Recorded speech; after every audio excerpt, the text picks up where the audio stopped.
Seriously, after all the spuds I've been seeing flooding my Instagram page, I thought jump on the bandwagon and make my own version using some beautiful Australian poached eggs. Let's go. I don't know about you, but loaded spuds are one of those nostalgic dishes I love to eat growing up.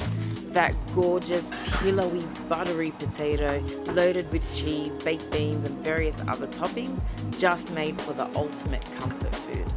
It might seem absurd, but in this recipe, I'm going to take the classic loaded spud and take it up a notch by adding a couple of poached eggs. One to mix through the potato and butter to create a new level of creaminess, and the second to crown my spud in all its glory. Seriously, don't just think about eggs for breakfast because they make an excellent protein for lunch, dinner, and even snacks in between. As you can see, my typical spud has just been transformed into the ultimate comfort food just by adding eggs.